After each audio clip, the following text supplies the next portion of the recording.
Today we will learn about decision control structure and different types of decision control structure and some programs I will teach you. I may need to extend this session till tomorrow because again in 1 hour I will not be able to complete the whole session. So let's see how I go about it so that we can start.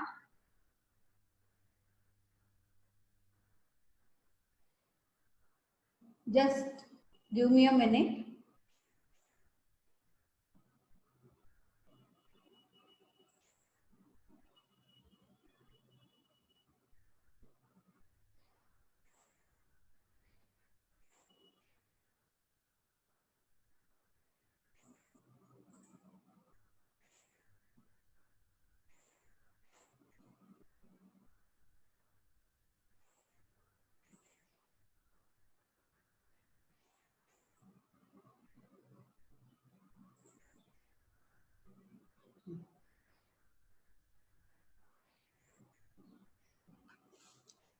So let's start with decision control structure. We already studied the simple programs, how to write simple programs.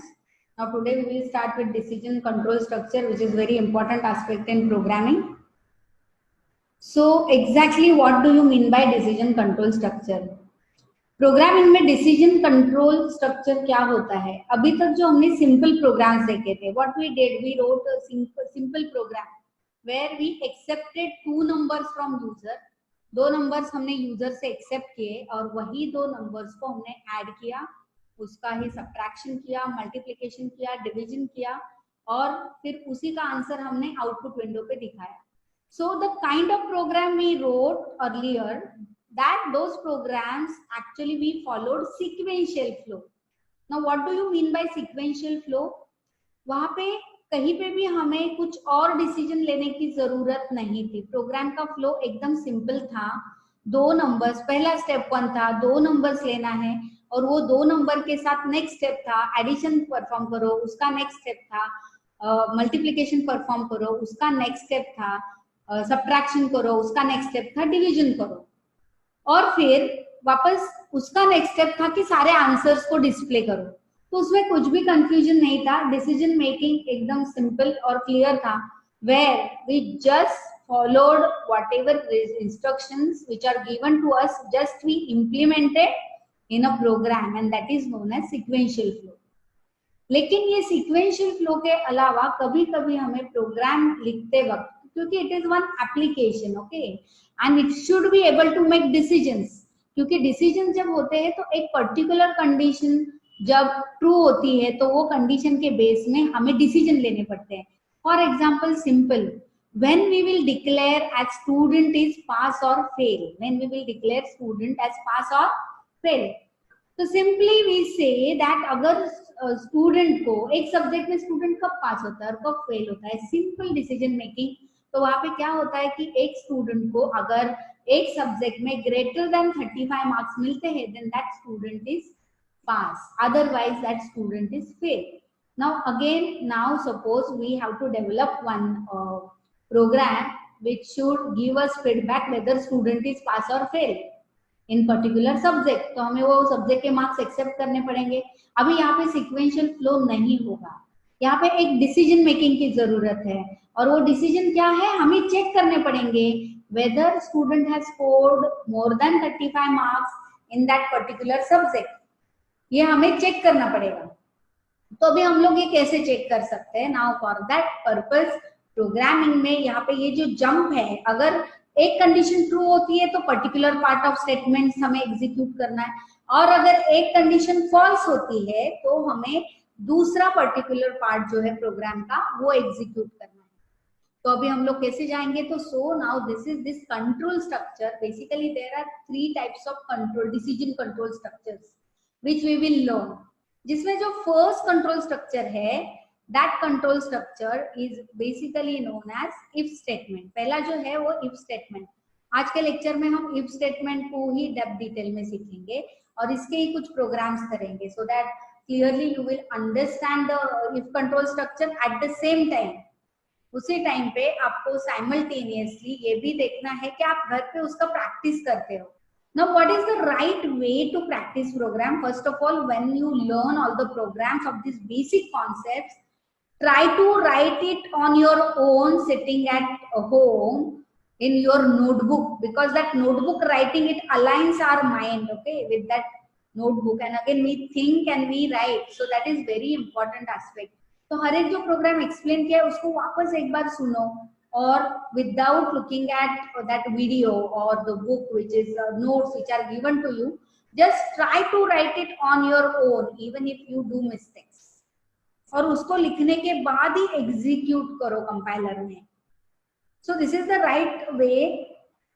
It will take little time, but again once you practice it in a similar way, तो फिर आपका वो जो concept है वो एकदम fix हो जाएगा, परमानेंट हो जाएगा, and you will never forget. The next important thing what you can do, अगर आपको कॉन्सेप्ट को एकदम अच्छे से आपको समझ में आ गया है, तो try to explain that concept to someone, okay. तो आपके जो भी कलीग होंगे, आपके क्लासमेट होंगे, जो भी है, उनको ये कॉन्सेप्ट को एक्सप्लेन करो एक बार आपको खुद को, तो आपका अंडरस्टैंडिंग एकदम परफेक्ट हो जाएगा. And while explaining you will understand कि where you are facing problems and exactly what is the doubt, and then immediately you can ask these doubts to us, and yes, I am ready to give feedback on your doubt, I am ready to help you. लेकिन अगर आप doubt ही नहीं पूछोगे तो उसमें कुछ भी नहीं होने वाला है. So again, it is very important.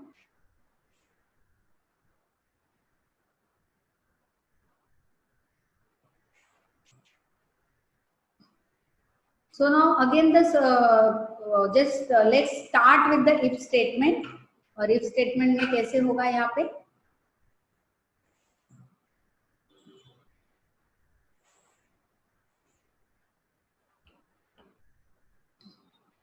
So now let's start with if statement. तो फिर यहाँ पे sequential flow में हमें जब भी कुछ decision making करना है तो we will start with if statement. और if statement के लिए हमें क्या करना है? If statement के लिए simply the syntax we need to follow. As I told you, there are three types. First one is if, next one is switch, and third one is conditional operator.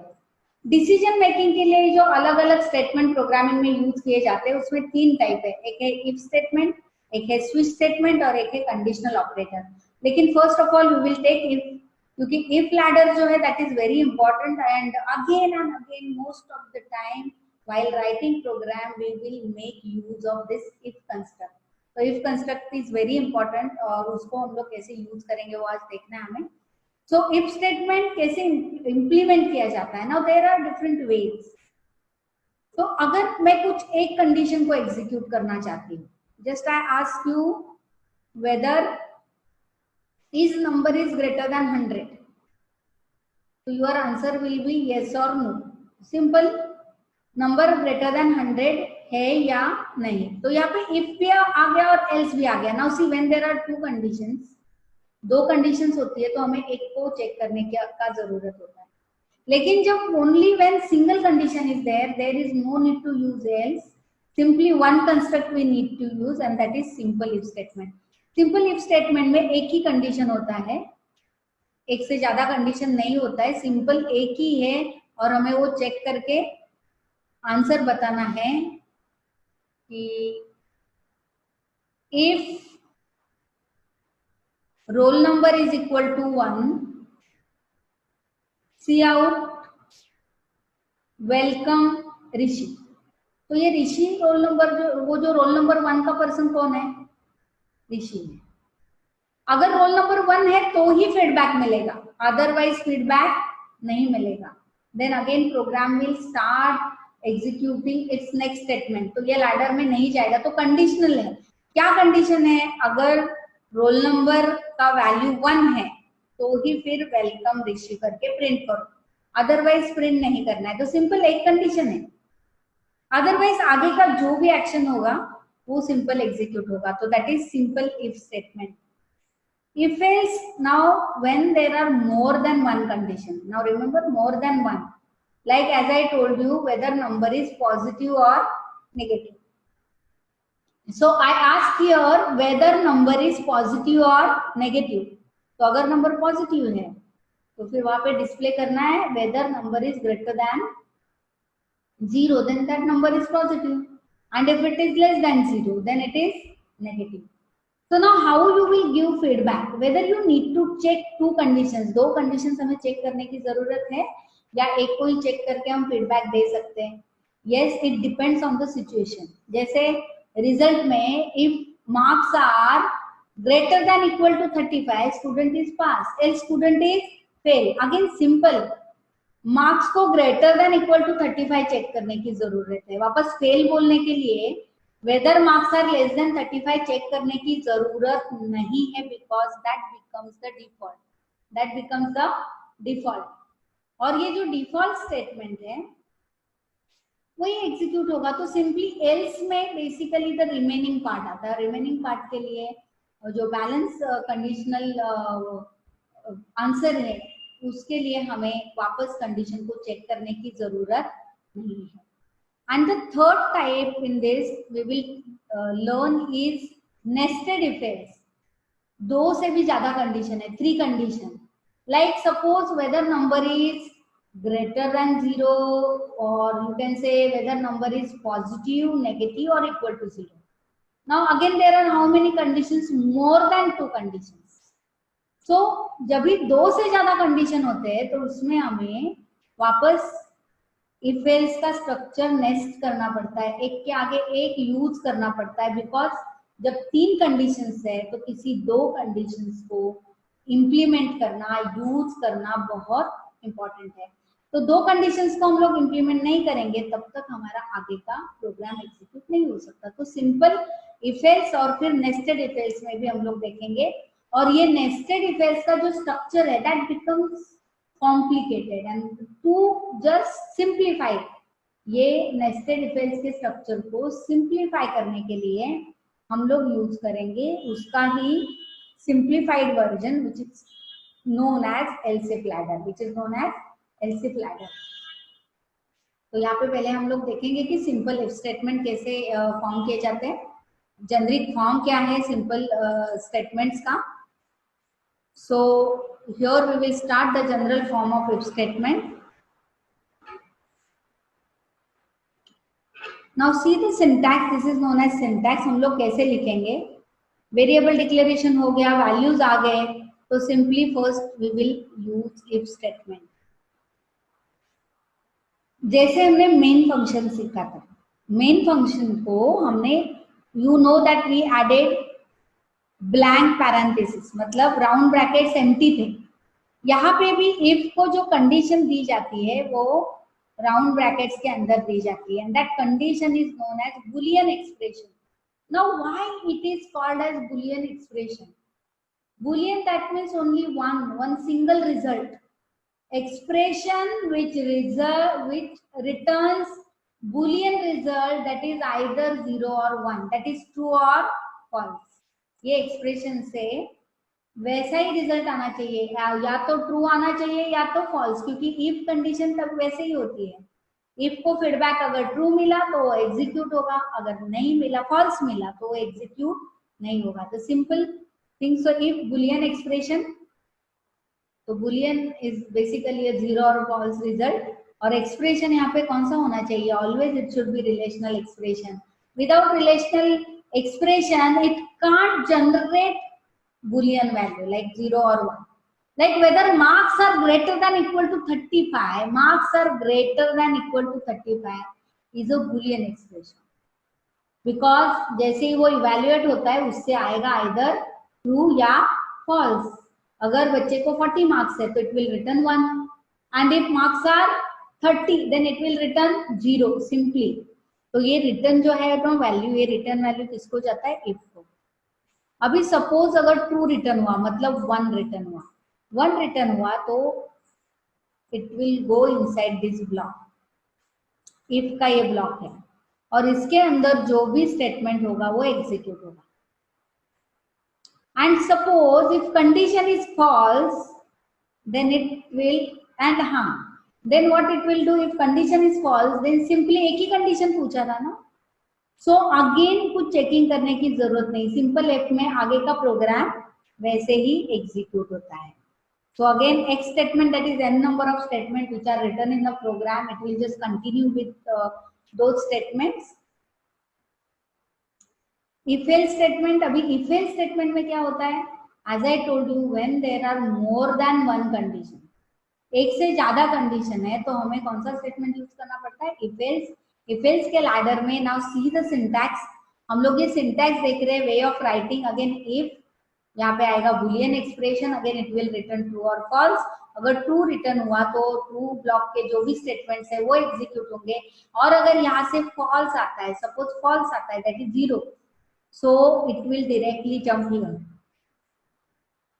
Else part पे jump करेगा, और else part में यहाँ पे false block execute होगा. Else false block, और false block हम लोग स्टेटमेंट क्या लिख सकते हैं? That is simple. If marks are greater than equal to 35 तो कौन सा ब्लॉक एग्जीक्यूट होगा? True block. Cout you are pass. Else false block में आएगा यू आर फेल. अभी फॉल्स ब्लॉक में वापस लेस देन 35 लिखने की जरूरत नहीं है. एल्स के आगे कभी भी बुलियन एक्सप्रेशन नहीं आता है. Boolean expression is only return with if construct and not with else. Else में जो बस फाइनल रिजल्ट है, रिमेनिंग रिजल्ट है, that simply we need to write. And therefore whenever there are two conditional evaluation, we need to evaluate only one condition. जब दो condition के बीच में decision making होता है, वो सिचुएशन में हमें बस एक कंडीशन यूज एक्चुअली इंप्लीमेंट करनी पड़ती है इफ कंस्ट्रक्ट में. And when there are more than two conditions, that is 3 conditions, then we must check 2. और दो कंडीशन अगर चेक करने वाले हैं तो there will be 2 if construct dependent on each other, and therefore we will go next for the nested if else statement. 2 तक ही ये if else work होता है, लेकिन उसके आगे अगर मल्टीपल कंडीशन है, 2 से ज्यादा है, अगर 3 है तो 2 को चेक करना पड़ेगा, मतलब 2 इफ स्टेटमेंट आएंगे. अगर 4 है तो 3 इफ स्टेटमेंट आएंगे, क्योंकि 3 कंडीशंस को चेक करना पड़ेगा. 4th will be the else part. So that you need to understand.